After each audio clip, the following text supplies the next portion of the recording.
live in a mess like this? Katie, did you hear me? How can you live in this mess?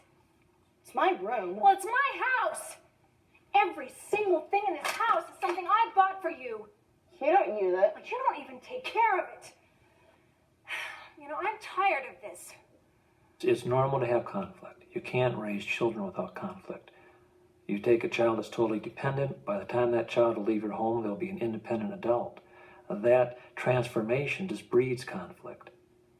The challenging thing is to look at the conflict and recognize that my responsibility here is not to extinguish it, because that would be really to destroy those relationships. It's to figure out a way to how to resolve the conflict.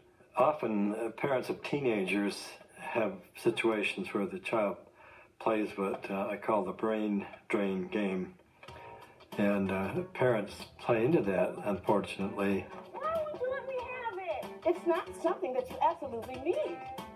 No, you can't have it. It is not something you absolutely need. That's the difference. I'm out making the money. That's it. We won't discuss this anymore. So if I got a job, can I get it? No. Don't play that game with them. When they start doing that, then say to them,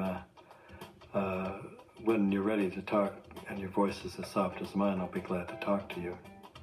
And then just walk away. Most teenagers have the capacity to continue to argue, and they have a lot more energy than parents do, and parents will lose out. In our culture, we see too often teenagers as a special breed of something, a phase that they're going through. And I think sometimes the very way in which we see them gets in the way. If children seem to change in teenage years and go from receptive, polite, kind beings to aloof, resentful, closed, non-communicative folks, the worst thing in the world the parents could do is decide, now what do we do? Now from 13 to 19, this is what we're stuck with. Steve, can I talk to you for a moment?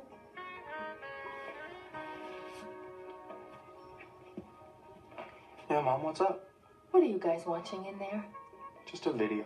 Steve. The key to effective discipline is to have talked in advance about what the rules and what the consequences will be, especially at a time when we're not upset and we're both feeling good.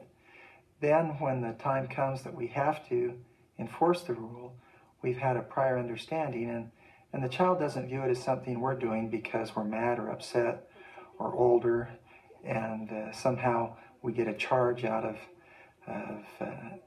making them unhappy. The number one thing is to choose your battles, and you can't have everything have equal importance. So choose those things that are the most important, and maybe ignore or minimize those other things. Sit back and let you get away with this. If expectations are clear, and if they know that even when they've done something that you don't approve of, that you don't want them to do, that you're still there, that you're going to get through this, then the whole conversation gets easier.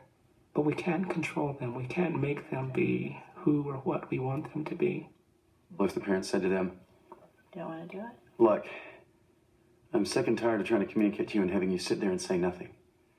I don't know of a child in the world that would say, oh, I apologize, Mother. Thank you for pointing that out to me. No, the response is going to be either more silence or an intensification of refusal to communicate. When you look into my eyes, are you listening?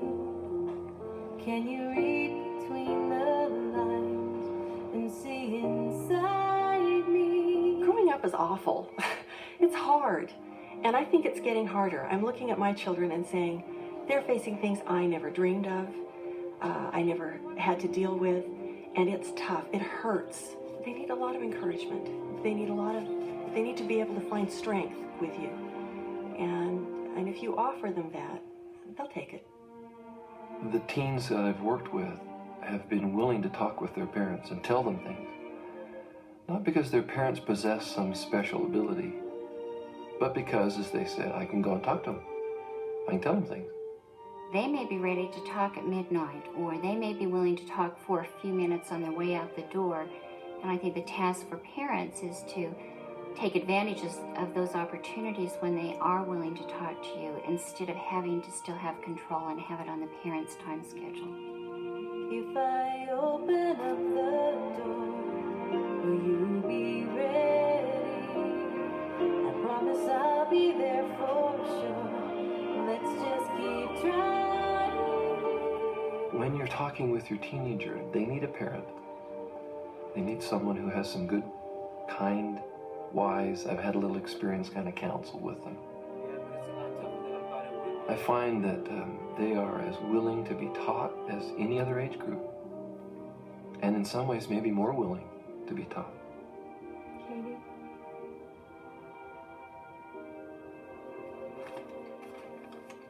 I'm sorry. You know, I came home and I was in the worst mood.